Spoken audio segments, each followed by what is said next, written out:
to TemeculaWineTV.com. Today we're here in the site of the first vineyard that was planted in the Temecula Valley. And that vineyard was planted in 1968 by Vince and Audrey Cilurzo, who are here with me today in the original spot of the planting. So when you started to think about putting this book together, is this something that you did with the historical thought, or? Well, we just wanted, because there were so many stories about how things started here, and things kind of get all garbled. And so really what we wanted to do was just to put down.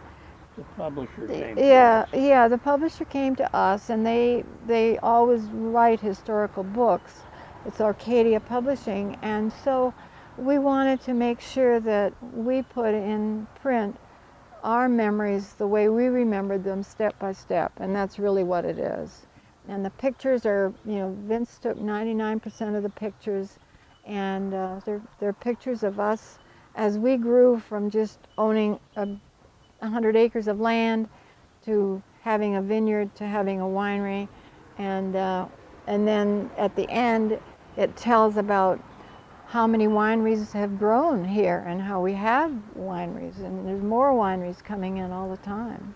Yeah. It's a growing region. When we started the winery, no one knew where Temecula was, and there were only 3 wineries here. So Audrey could sit in the tasting room and read a whole book. And if 5 people came, that would be a pretty big day. Yeah. When we sold 5 years ago, we were getting close to 1,000 people a week going, and on weeks when there was an event, more than 1,000 people. So little by little, people decided this was a pretty easy place to get to. And how many wineries are here now? Well, there's over 30, and since we published the book, there's more. And now what's happening, a lot of wineries are opening in Old Town Temecula and having they make their wine out here in wine country, but they'll have storefronts in Old Town so that the tourists don't have to, or they can go to both places. So. Temecula is live and well. Yeah. Remember that one. Temecula is live and well. You heard it here from Vinny Cilurzo.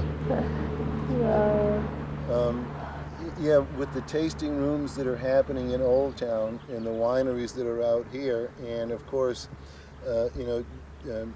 Jim Carter, developing the South Coast resort and winery and He's spot. done a really great job.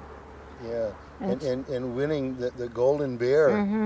2 years in a row. Yeah. And if that, all of the people who, well, we got to go back to, in those early days, we would go up to University of California at Davis and take classes in making wine and growing grapes. And we would tell people that we had this vineyard in Temecula, and you could see them, they were trying to be polite, but they'd roll their eyes, like, well, why didn't you move there? And I just think that Jim Carter winning the Golden Bear, which means that you have won more medals and more top medals than any other winery in California, is so wonderful. This reminds me of a story when we were looking for a winemaker, and I put an ad into one of the wine magazines, and of course people were responding.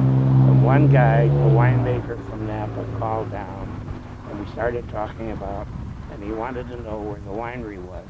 And I said, we're in Temecula. Big long pause, and he said, well, if I come down to Temecula, I may never be able to get back up to Napa. I said, you might not ever want to go back to Napa. But what we have is a population, and I remember Ely Calloway saying that to us. There are, at that time, 16 million people halfway between LA and San Diego. He said, not all of them are going to come to the wineries, but enough of them are going to come here to put this place on the map. And that's he was right about that. Yeah. Yeah, Ely was a businessman, and he was a marketer, and there was nobody better than him when it came to marketing, that's for sure.